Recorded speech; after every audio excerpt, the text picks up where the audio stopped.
Alright, so this video, what I am going to be doing is showing you how to create watercolor with just using some plain old markers. Okay, so for this I am using some Crayola markers. Okay, super simple. What you ideally want to be able to do is use any marker that is considered a water-based marker. Okay, so any non-toxic marker, I'll tell you that too.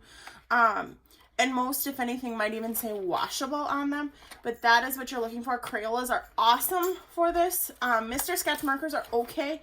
They don't work as great because they're not quite as vibrant, but any marker will kind of do for this. All right, so what you're going to be needing for this, besides markers, is some water and a paintbrush. If you do not have a paintbrush, okay, because I know some people don't, some great ideas on what you can use are makeup brushes. Those work really well. Of course, ask a parent first if you can steal their makeup brushes, anything old like that. If you do not have any form of brush, whether it's a painting brush or a makeup brush or a brush for I don't even know what, but if you have no brush, what you can also use is Q-tips, okay? So that has that soft, fluffy edge, and you can use that as well. All right, so what you're going to want to do first is whatever your drawing is or your painting is, you can create that first. I'm going to use a Sharpie, so this is not water-based, which is why this will not bleed when I do this part, okay? But I'm going to use a Sharpie, and I'm just going to draw a little flower for you.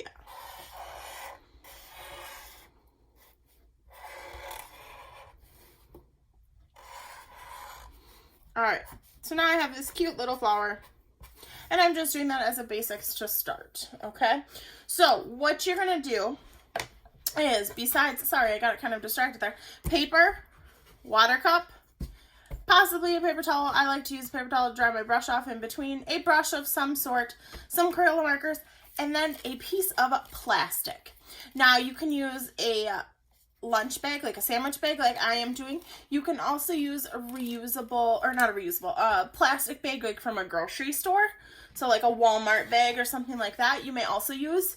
And you just need some sort of plastic. Okay, so I'm going to put my plastic over this so you can kind of see this better versus on the wood grain. What you're then going to do is you're going to take one of your markers. So I think I'm going to, I think I'm going to start with purple. And on your plastic bag, you're going to color a little. Okay? Just color a little spot, just like that. And then all you need to do is take some water, dip your brush in the water, and blend it around in that, and you now have a paint, a watercolor paint.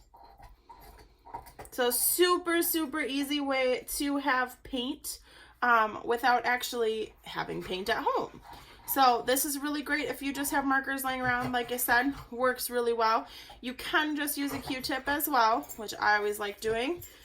If you need to mix colors, this is what I really, really love about doing this technique for watercolor, because now if I want to mix, like let's say I want to throw some blue in there, I can just put blue right next to it.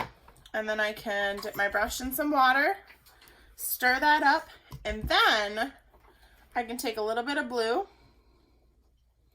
and a little bit of purple, and I can mix them together to create a different one. Now, if you add too much of one color, all you gotta do, take your color, add a little bit more, and blend her away. Just like how we would do in regular mixing and stuff in regular school, you would just mix your colors, your paint, just like that. So then I'd have a little bit darker of a color, or a different color, a blended color. Now, one thing that I really like about these two is they're very, very clean and smooth. So there's not a lot of brush strokes and stuff, which I think is kind of cool versus even just regular watercolor, which adds a lot of brush strokes. Sometimes it does depend on your paper too, so you kind of want to use a little bit thicker paper. Sorry, my dogs are barking again because they're playing. Hey, shh. You want to use a little bit thicker paper for, uh-oh, he just got marked. When his collar beeps like that, he's getting told to stop barking.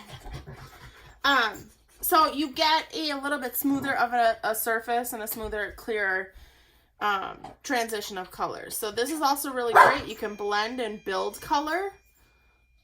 So I could go through and just build up my color and blend this way as well. So it's just a really, really cool technique. And like I said, it's products that you might, or materials that you might have just laying around right at home. It's pretty simple. The biggest thing is just making sure that you have a brush. So no more watercolor palettes, nothing like that. You don't need any of that. You can just use those markers, and that's all you need. Okay? So one other thing that I really like too is it's very, very easy to blend like longer colors. So if I were to go like this, like sunset colors in a pattern. What you can also do with this is, which I think is super, super cool with the plastic idea, is if you take another material and just wipe off any extra. So first off, reusable, super awesome. But you can actually stamp with this as well. So one thing you can do is spray bottle with water. You can spray it on your paper, or you can take your paintbrush.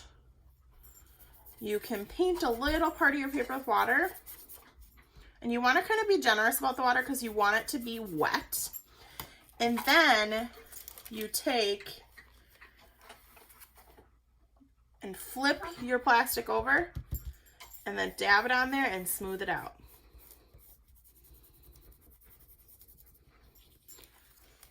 So then you get a really cool watercolor effect that way as well. So these are just some awesome things that I thought you guys would like to do at home. These are great ways to do your projects, everything like that. I'm going to show you just one more technique with this same idea of the markers as paints instead. So again, I'm going to use my Sharpie just because this kind of gets me a little space to work with. So let's say I'm going to draw like a little zigzag.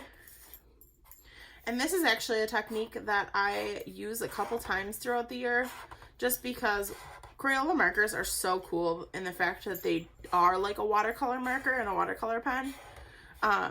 So what you can do is you can take your marker. Let's go red. I like the red. Okay.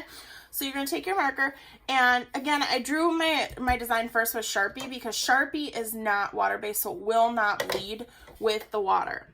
But these markers are water-based, so they'll actually bleed with the water. So you're going to take and you're going to create an outline on the inside of your shape. Okay. So I'm just going to do this on a couple so you kind of see how it differentiates and changes up there. So I'm going to do red and orange. And again, I'm just outlining on the inside of that Sharpie. And then what you can do, you can dip in your water and you can blend your color in. Now this is a much more subtle color. You'll see that it's not like it's really, really bright, but it creates a really cool effect when you do like a whole paper this way. I think it turns out really awesome. And it is going to depend a little bit on your paper again for this one and how much it's going to bleed together. But this is that whole, if you ever learn how to kind of color where you outline around your edges with like a marker and then you color it in with crayons, or even just with colored pencils where you go darker on the outside and then lighter on the inside. So that is, again, another effect that you can do. All right, so hopefully you guys get a chance to experiment with this on some of either the directed drawings that I do or just for some fun artwork that you're going to create yourself at home. Again, water cup and paintbrush, paper towel just to keep your brush clean, piece of paper, Sharpie if you want to draw some designs, and all you really need is Crayola markers and plastic. All right, if you guys do try to experiment, please show me some pictures. I definitely want to see what you come up with, as I think that would be super cool to kind of learn something new while at home. All right, thanks guys. Have fun.